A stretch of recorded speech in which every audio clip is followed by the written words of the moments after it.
विठ्ठल विठ्ठल जय हरी विठ्ठल. तर आमच्या शेजारी काकांची तर दिंडी आली होती ही.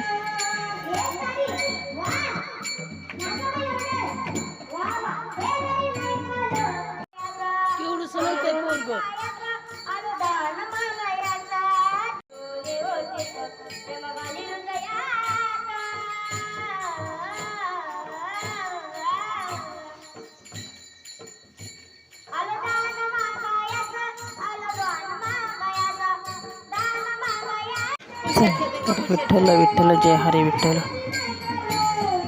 तर आमच्या शेजारी काकांची तर दिंडी आली होती ही.